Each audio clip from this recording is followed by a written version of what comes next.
दोस्तों नमस्कार। मेरा नाम है अमित और हम शुरू कर रहे हैं वर्ल्ड मैप की सीरीज। उसमें हम लोगों ने पहले पूरे वर्ल्ड को एक बार इंट्रोडक्शन के लिए देखा। उसके बाद हम एशिया पर पहुंचे और पूरे एशिया को लगभग 5 भागों में बांटने के बाद उसकी सारी रिवर्स, सारी माउंटेन्स और उनकी लेक्स को देखने के बाद भारत को हमने उसमें छोड़ा, क्योंकि हम इंडियन ज्योग्राफी पढ़ेंगे तो भारत को उसमें अलग दर्जे से कवर किया जाएगा। उसको देखने के बाद हमने कल की क्लास में अपना अफ्रीका कॉन्टिनेंट को शुरू किया और कल हम अफ्रीका के चारों कोनों को छू गए। चारों कोनों को छूने के बाद आज बारी आती है बड़े ही मजबूत तरीके से ये देखने की कि कहां पर पर्वत श्रृंखलाएं हैं अफ्रीका में और कहां पर झीलें हैं और कहां पर नदियां हैं। नदियां नदियां पठार और झीलें देखने के बाद हम ये देखेंगे कि कौन कौन से देशों की बाउंड्री कौन कौन से क्षेत्रों से लगती है, कौन कौन से सागरों से लगती है। तो आइए शुरू करिए मेरे साथ। पहला पहला जो सवाल आप देख रहे थे कल की क्लास को एक बार आप अगर याद करेंगे तो कल मैंने आपको एक बात बताई, रिकॉल करा रहा हूं, कल की क्लास को एक बार रिकॉल करा रहा हूं, जरा ध्यान से समझिए, रिकॉल करा रहा हूं एक बार।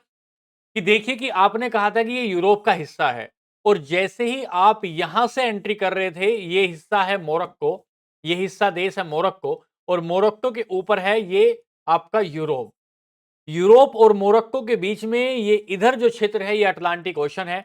अटलांटिक ओशन से आपको भीतर जाना है भूमध्य सागर में। भूमध्य सागर में आप एंट्री करके भूमध्य सागर में, भूमध्य सागर से आप यहां से ये लिखा है, ये सिनाई प्रायद्वीप है। सिनाई प्रायद्वीप है जहां पर मिस्र का क्षेत्र है, मिस्र के अधिकार क्षेत्र में उसके जुरिडिक्शन में आता है। और यहां एक नदी गुजरती है, एक नहर गुजरती है, माफ कीजिएगा, जिसका नाम है स्वेज कैनाल। स्वेज कैनाल से पार करते हुए लाल सागर में पहुंचे। लाल सागर में जैसे ही आप आगे आए तो यहां एक जलसंधि मिली जिसका नाम है बाब अल मंदेब। बाब अल मंदेब। और बाब अल मंदेब जलसंधि को देखने के बाद आप अदन की खाड़ी में आए। अदन की खाड़ी से होते हुए आप मोजाम्बिक चैनल में आए जो मेडागास्कर को मोजाम्बिक से अलग करेगा। इसको नीचे होते हुए आप पहुंचे कहां? आप पहुंचे, इसको नीचे जाते हुए अगुलास पहुंचे, केप अगुलास। कल की क्लास में बताया कि केप का मतलब होता है प्रायद्वीप का सबसे दक्षिणी किनारे को हम केप कहते हैं। केप अगुलास जो कि अफ्रीका का सबसे दक्षिणी बिंदु है, इससे पार करते हुए आप यहां गोनिया की खाड़ी में पहुंचे और गिनिया की खाड़ी से ऊपर होते हुए आप वापस आ गए अटलांटिक सागर में, कहा जिब्राल्टर, जिब्राल्टर जलसंधि पर। तो ये आपने पूरा चक्कर लगाया, ये आपने पूरा चक्कर लगाया। इसके बाद ध्यान से हम देख रहे हैं अगली बात को। अगली बात को हम देख रहे हैं, देखिए जरा समझिए। एक सेकंड,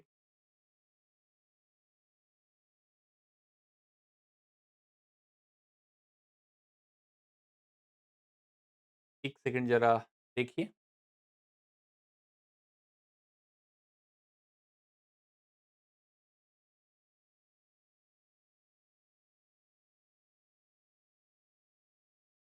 देखिए तो समझिए, ये सारा आपने चक्कर लगा दिया है। चक्कर लगाने के बाद आप सबसे पहले देख रहे हैं क्या?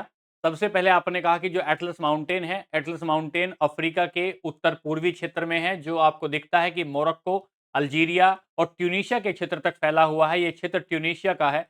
तो ये जो पूरा एटलस माउंटेन हुआ, इसकी सबसे ऊंची चोटी माउंट टोबुकुल है। यहां से पार करते हुए आप ईस्टर्न, ये मिस्र के क्षेत्र में पहुंचे। और मिस्र का जो क्षेत्र है अफ्रीका में बेहद उपजाऊ क्षेत्र है, वो उसका कारण है मिस्र की जो आपकी नील नदी है। जहां मेसोपोटामिया की सभ्यता जैसे ईरान में, इराक में फैली, वैसे ही मिस्र की सभ्यता इजिप्ट में फैली। ये हमारी उसी समकालीन सभ्यता की बात है जैसी सभ्यता आपके हड़प्पा सभ्यता आपको देखने को मिलती है। ये वही क्षेत्र है। यहां से पार करने के बाद आप सोमालियन पेनिनसुला में पहुंचे और सोमालियन पेनिनसुला को आपको देखा कि इसे Cape of Horn, Cape Horn कहते हैं, जिसमें सोमालिया, इरिट्रिया, इथोपिया और जिबूती देश शामिल हैं।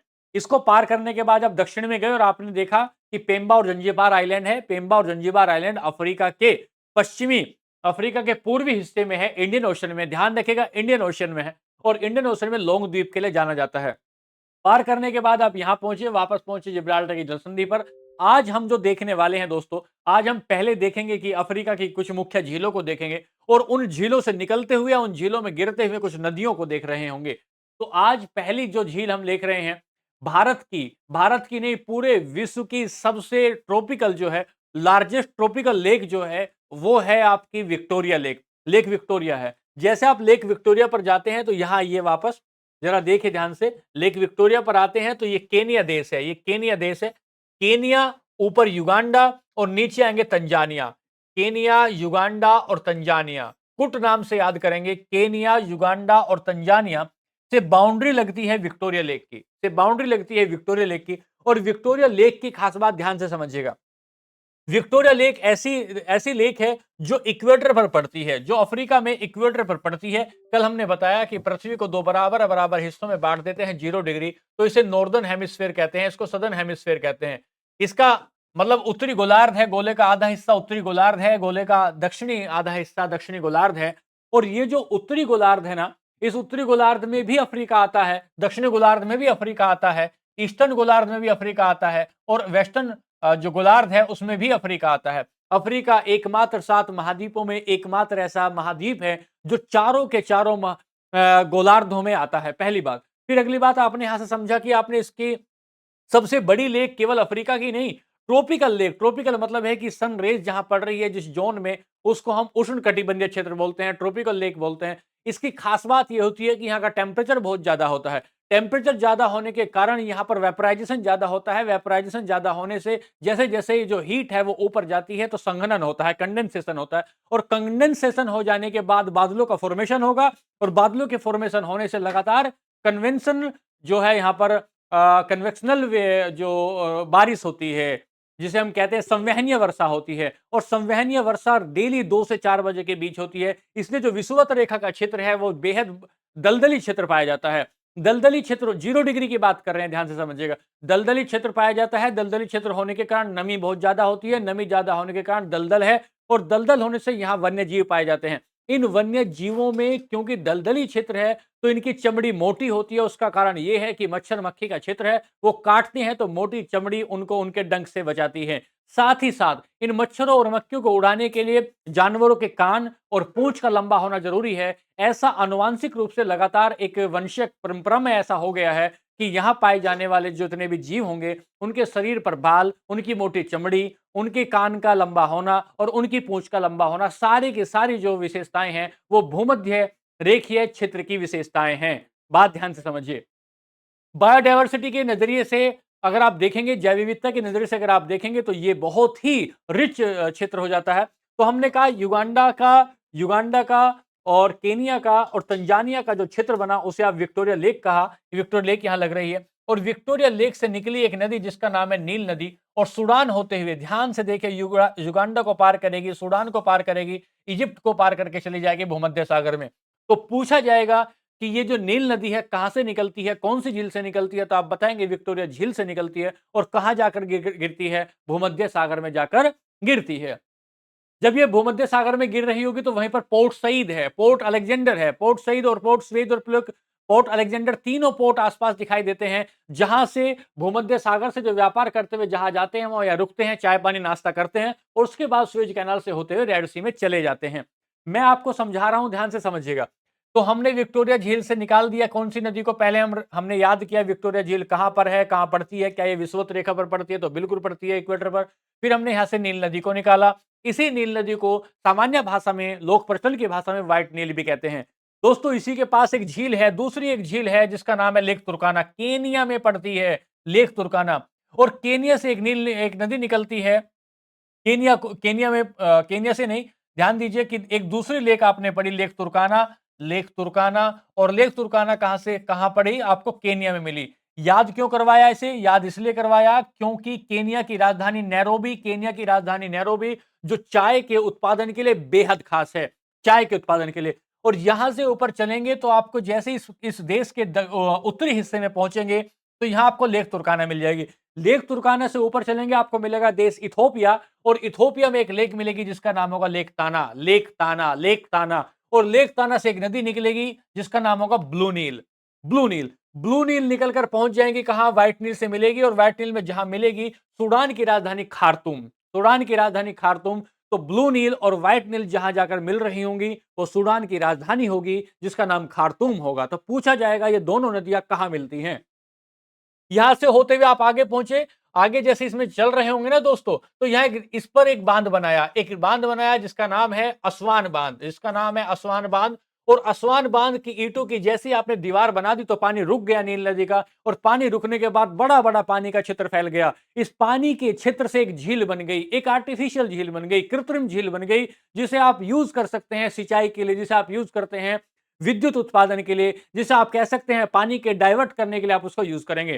तो ये जो झील बनी असवान बांध के बाद, झील बनी जिसका नाम हुआ लेक नसीर। लेक नसीर, तो पूछा जाएगा जो लेक नसीर है, लेक नसीर जो है वो कौन से रिवर पर है, तो आप बताएंगे लेक नसीर एक आर्टिफिशियल लेक है जो असवान बांध के बाद बनी है, एक रिजर्वोयर है, और वो जो है नील नदी पर है, वो जो है नील नदी पर है। ये जो नील नदी के आसपास का क्षेत्र बना, ध्यान से देखें, फोकस टूटे ना, ध्यान से देखें। ये जो नील नदी के आसपास का क्षेत्र बना, ये बेहद ही जलोढ़ मिट्टी मिलेगी। जलोढ़ मिट्टी का मतलब होता है कि जब नदी बह रही होगी तो उसके आसपास के क्षेत्र में अपशिष्ट जमते जाएंगे, लेयर बाय लेयर जमते जाएंगे, परतदार चट्टानें बनती जाएंगी, और वो जो परत दर बनती जा रही है ना दोस्तों, वो जलोढ़ मिट्टी है। वो जलोढ़ मिट्टी खास होती है यहाँ के कपास उत्पादन के लिए। यहाँ का कपास उत्पादन पूरे के पूरे अफ्रीका के लिए, बस्तियों के निर्माण के लिए। ये देखे ना, ये जो क्षेत्र है, दुनिया का सबसे बड़ा मरुस्थल आपको सहारा मरुस्थल मिलता है, और सहारा मरुस्थल के क्षेत्र में आपको मिल गई है नील नदी। तो नील नदी तो लाइफलाइन हो गई है दोस्तों, किसकी? अफ्रीका की लाइफलाइन हो गई है। और इजिप्ट में विकास का एक मुख्य कारण नील नदी है। मिस्र की सभ्यता का मुख्य कारण नील नदी है। मिस्र में जो राजाओं के, जिन्हें आप पिरामिड कहते हैं, वो जो फराह हो, वहां के राजाओं को फराओ कहते थे, उन फराओं की ने जो अपने शमशान या अपने अवशिष्टों को बनाकर जो बड़ी बड़ी इमारतें बनाई, जैसे हमने स्तूप बनाए, ऐसे उन्होंने पिरामिड बनाए। यहां से आगे निकले, तो ध्यान से समझिए, रिकॉल कर रहे हैं तो आप देख रहे हैं विक्टोरिया झील, और विक्टोरिया झील को देखने के बाद आपने देखा कि केनिया से लगी, युगांडा से लगी, और युगांडा से लगने के बाद लग गई किससे? तंजानिया से। नील नदी निकली यहां से, और यहीं पर लेक है टाना, लेक टाना से निकलेगी कौन सी नदी? उसको आपने बताया ब्लू नील। ब्लू नील मिल जाएगी, और मिलेगी कहां पर? खार्तूम पर। और खार्तूम किसकी राजधानी है? सूडान की राजधानी है। खैर, यहां से आगे निकले, दो झीलों को पढ़ने के बाद आपने तीसरी झील पढ़ी। तीसरी झील को आपने कहा लेक तुर्काना है, और लेक तुर्काना कहां मिलती है? वो केनिया में मिलती है। इससे आगे ध्यान से समझेंगे, इससे आगे ध्यान से समझेंगे। इससे आगे बढ़े, एक खास बात बताएंगे लेकिन 2 मिनट के धैर्य के बाद। इससे आगे बढ़ेंगे तो आपको एक झील मिलेगी जिसका नाम होगा लेक अल्बर्ट। लेक अल्बर्ट, ये झील मिलेगी जिसका नाम होगा लेक अल्बर्ट। एक किनारा इसका लगा होगा युगांडा से, और एक किनारा लगा होगा इसका कांगो से। लेक अल्बर्ट मिली तो पूछा जाएगा लेक अल्बर्ट कहां है, तो बताएंगे अफ्रीका में है। एक किनारा लगता है युगांडा से, एक किनारा लगता है आपका केनिया से। इसके बाद आगे बढ़ेंगे, नीचे की तरफ चलते जा रहे हैं दोस्तों, झील देख रहे हैं, क्रम दर क्रम झील देख रहे हैं। इससे आगे पहुंचे, लेक टंगानिका। लेक टंगानिका पूछा जाएगा लेक टंगानिका कहां पर है, तो बता देंगे, ध्यान से बता देंगे, परीक्षक को बता देंगे कि हम जान रहे हैं लेक टंगानिका को। और लेक टंगानिका कहां मिल रही है? लेक टंगानिका मिल रही है अफ्रीका में। जब आप अफ्रीका में पहुंचे ना दोस्तों, तो ये देखिए तंजानिया, वही तंजानिया जिसकी ऊपरी सीमा लग रही थी विक्टोरिया से, उसकी पश्चिमी सीमा लग रही है दोस्तों किससे? लेक टंगानिका से। इधर लग गई लेक टंगानिका, और इधर लग गई कोंगो। कोंगो की सीमा लगी पूर्वी, और तंजानिया की सीमा लगी पश्चिमी, और ऊपर से एक नया देश आया जिसका नाम है बुरुंडी, जिसका नाम है बुरुंडी। तो देखिए, बुरुंडी, ऊपर बुरुंडी, इधर तंजानिया, इधर कोंगो, तीनों की सीमा लग जाती है किससे? तीनों की सीमा लग गई टंगानिका से। खैर, आगे बढ़ेंगे, ध्यान से देखेंगे, आगे बढ़ेंगे। आगे बढ़ेंगे तो आपको एक नई, हम लोगों ने देखा कि हमने देखी है लेक टंगानिका, और लेक टंगानिका में हम पहुंचे हैं। ऊपर आपने देखा है क्षेत्र को, ये हो गया है, ये हो गया है तंजानिया, और तंजानिया के बाद आपने देखा है कोंगो, और कोंगो का निचला हिस्सा जब आप देख रहे हैं दोस्तों, ये है जाम्बिया। जाम्बिया, 4 देश मैं आपको बता रहा हूं, ध्यान से समझेंगे। ये तंजानिया है, ऊपर बुरुंडी है, और बुरुंडी के बाद ऊपर इधर कोंगो है, और कोंगो के नीचे है जाम्बिया। आपको एक और चीज दिखा रहे हैं, देखिए ध्यान से, एक और चीज आपको दिखा रहे हैं यहां कि,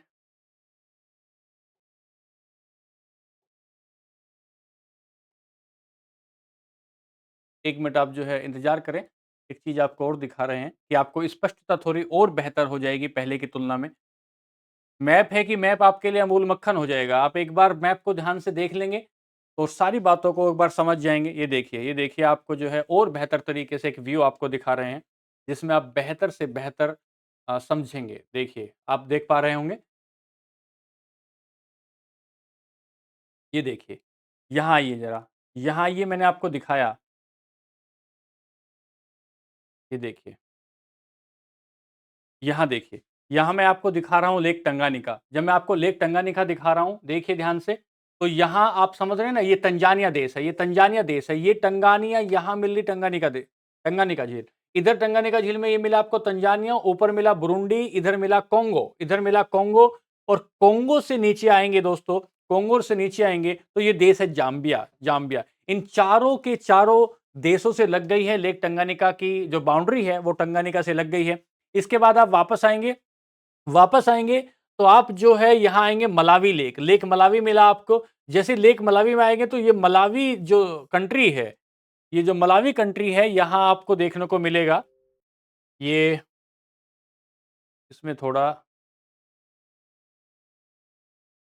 1 सेकंड ज़रा रुकेंगे। उसमें वो ना भैया, कंट्रीज़ का जो कंट्रीज़ का जो नाम है वो स्पष्ट नहीं हो पा रहा है। इसमें हम 1 सेकंड।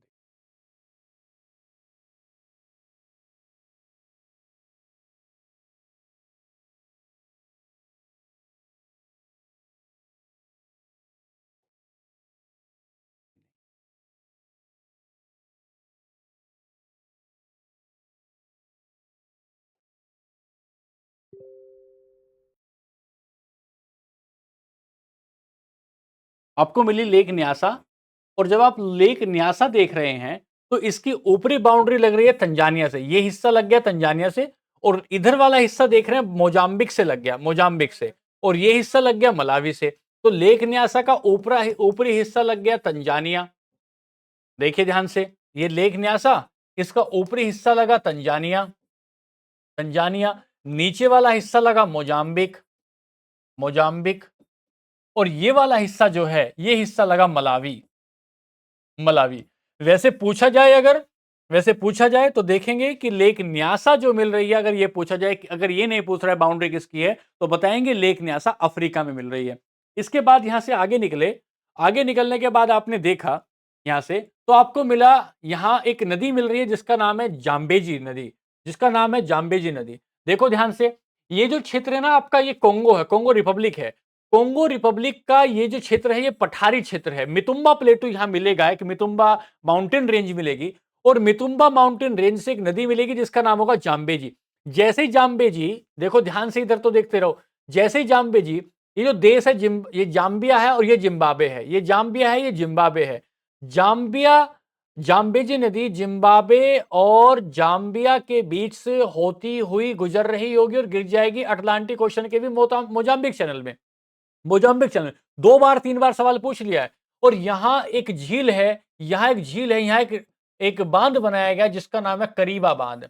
एक बांध बनाया जिसका नाम है करीबा बांध, और इस करीबा बांध पर एक झील है जिसका नाम है लेक लेक करीबा, लेक करीबा झील है इस पर, लेक करीबा। तो पूछा जाएगा कि ये लेक करीबा झील है वो कौन सी नदी पर है, तो आप बताएंगे कि लेक करीबा झील जाम्बेजी नदी पर है। ध्यान से समझिए, ठीक है। इसके बाद चलिए, जाम्बेजी नदी आपने कवर किया, जाम्बेजी नदी कहां गिर रही है, यहां, और ऊपर देखा आपने कि नील नदी कहां गिर रही है, ऊपर। इसके नीचे आए, जैसे इसके नीचे आ रहे होंगे दोस्तों, तो ये आप मिल आ गए साउथ अफ्रीका में। साउथ अफ्रीका में एक क्षेत्र है ड्रैकनबर्ग माउंटेन, ड्रैकनबर्ग माउंटेन, ड्रैकनबर्ग माउंटेन रेंज ड्रैकनबर्ग। ड्रैकनबर्ग का जो ऊपरी हिस्सा है, ये पठारी क्षेत्र है, और इस पठारी क्षेत्र से एक नदी निकलती है जिसका नाम है लिम्पोपो नदी, लिम्पोपो नदी। ध्यान से समझेंगे, लिम्पोपो नदी। बहुत सारे रोचकता के बच्चे रोचक तथ्य बनाते हैं, और वो ये कहते हैं ऐसी नदी बताओ, ऐसी नदी बताओ, तो जाने कि जो जो मकर रेखा को, ट्रॉफी को, कैप्रिकॉर्न को 2 बार काटती हो। तो देखिए, ये नदी नीचे से जाती है ऊपर, और ऊपर से फिर जाती है नीचे, फिर जाती है नीचे। ये हो गई आपकी लिम्पोपो नदी। लिम्पोपो नदी से आगे नीचे बढ़ रहे थे आप साउथ अफ्रीका में ही हैं, और ये इधर देख रहे हैं नामीबिया, इधर देख रहे हैं नामीबिया। ध्यान से समझिए, ये जो साउथ अफ्रीका है, यहां एक जनजाति पाई जाती है जिसका नाम है बुशमैन, बुशमैन जनजाति। कहां मिलेगी बुशमैन जनजाति? बुशमैन जनजाति मिलेगी आपको, ये साउथ अफ्रीका का जो क्षेत्र है, ठीक है। कालाहारी मरुस्थल, एक एक सवाल आप देखते हैं, कालाहारी मरुस्थल, तो ये देखिए बोत्सवाना, बोत्सवाना, यहां तक भी बुसवाना पाई जाती है, बुशमैन पाई जाती है। ये तो बोत्सवाना क्षेत्र है, इस बोत्सवाना क्षेत्र का मरुस्थल है एक कालाहारी मरुस्थल, कालाहारी मरुस्थल कहां मिलेगा? बोत्सवाना में।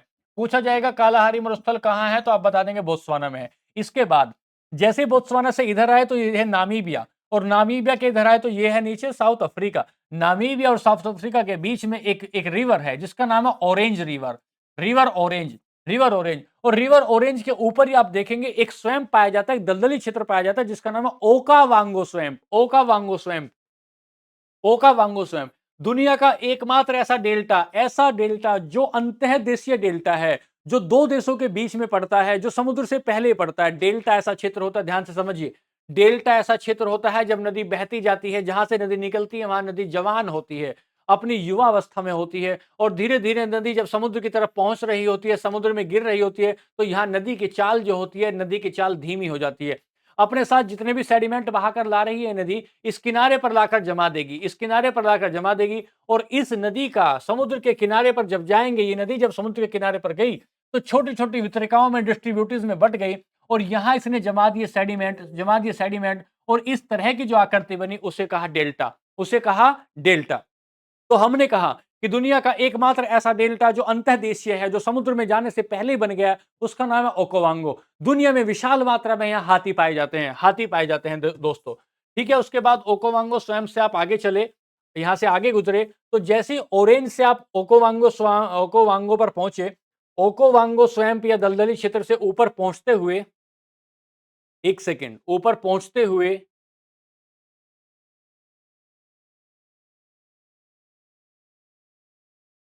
आप इसको देख रहे हैं कि ओकोवांगो, आपने कालाहारी मरुस्थल देखा जो बोत्सवाना में है, बुशमैन जनजाति देखी जो कहाँ है, दक्षिण अफ्रीका में, और सबसे ज्यादा हीरा उत्पादन देखा दक्षिण अफ्रीका में। ड्रैकनबर्ग जो पर्वतमाला है, इसके ऊपरी क्षेत्र में सबसे ज्यादा आपने हीरा देखा। और किम्बरले की खान, किम्बरले की खान, ध्यान दीजिए, आपको पढ़ रखा होगा, जो किम्बरले की खान है, ये किम्बरले है, किम्बरले की खान हीरे के उत्पादन के लिए जानी जाती है, हीरे के उत्पादन के लिए जानी जाती है। और ये है कहाँ, ये है आपकी साउथ अफ्रीका में, साउथ अफ्रीका में। इसके बाद चले ऊपर, इसके ऊपर चले तो यहां देश मिला आपको अंगोला, आपने सुना होगा, देश मिला अंगोला, और नीचे है नामीबिया।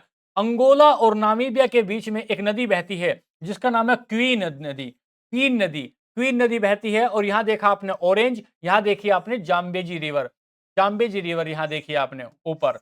ये इससे ऊपर की तरफ चले, आप चले गए कहा, अंगोला, अंगोला से ऊपर गए तो आपको मिला कांगो। और कोंगो रिपब्लिक देश है ना दोस्तों, सबसे ज्यादा कोबाल्ट पाया जाता है, कोबाल्ट के उत्पादन के लिए जाना जाता है। यूपीएससी ने एक बार सवाल भी पूछ लिया, आपका पेपर सवाल पूछ सकता है, क्योंकि कॉपी करेंगे, बड़े वालों की कॉपी छोटे वाले करते रहते हैं। तो आपने कहा कि जो कोंगो देश है, कोंगो रिपब्लिक है, यहाँ एक पर्वत श्रृंखला है जिसका नाम है मुतुम्बा, मितुम्बा, मितुम्बा माउंटेन रेंज। और मितुम्बा माउंटेन रेंज से एक नदी निकलेगी जिसका नाम होगा कोंगो। और कोंगो, कोंगो जो नदी होगी वो कोंगो रिपब्लिक से होते हुए और चली जाएगी कहां, यहां पहुंचेगी नीचे, कहां, अटलांटिक ओशन में। इससे ऊपर चले, अटलांटिक ओशन से ऊपर चले, तो ध्यान से समझिएगा, बहुत महत्वपूर्ण नदी आपको बता रहे हैं।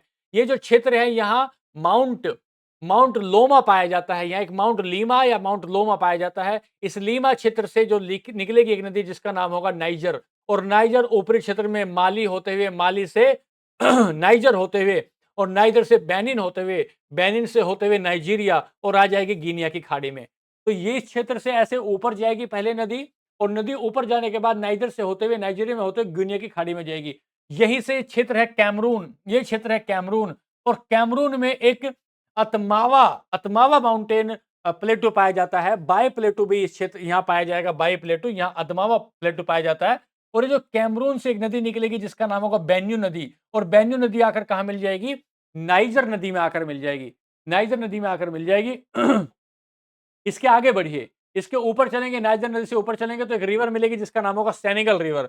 सेनेगल रिवर खास नहीं है, पर क्योंकि पढ़ रहे हैं तो देख लेते हैं, सेनेगल रिवर मिलेगी। और ये जो सेनेगल रिवर है आपकी, ये देश है गैम्बिया, ये देश है गैम्बिया।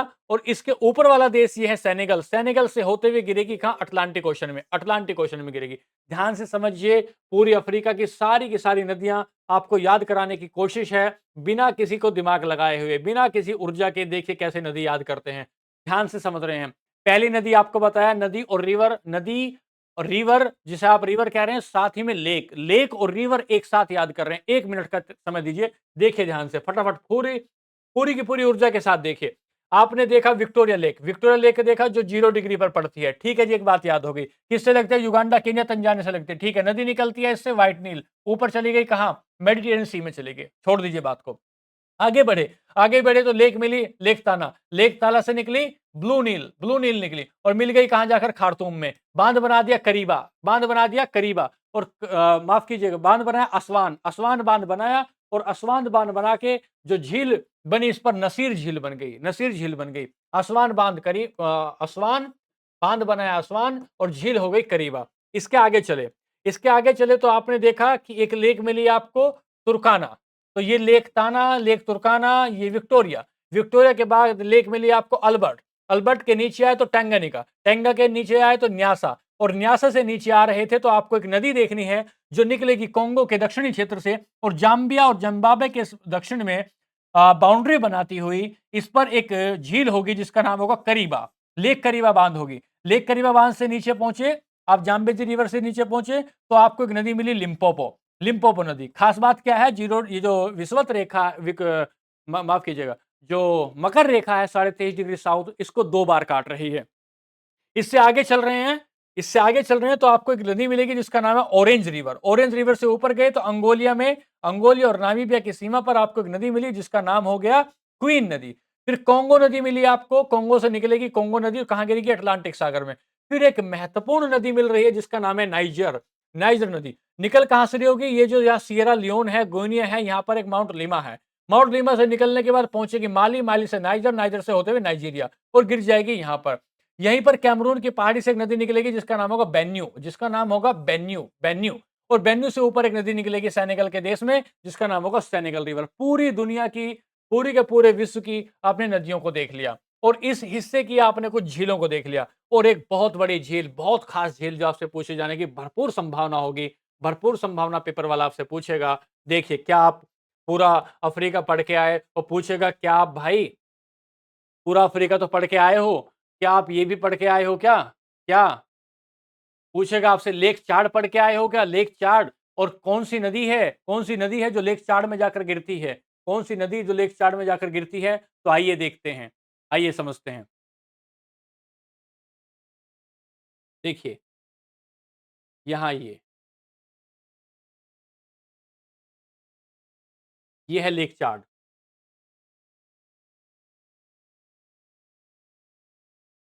ये तो इधर लगा चाड, इधर लगा नाइजर, इधर लगा नाइजीरिया, इधर लगा कैमरून। तो एन सी से आप याद रखेंगे कि किसकी, नाइजर से भी इसकी सीमा लगती है, चाड से भी इसकी सीमा लगती है, नाइजीरिया से भी इसकी सीमा लगती है, कैमरून से भी इसकी सीमा लगती है।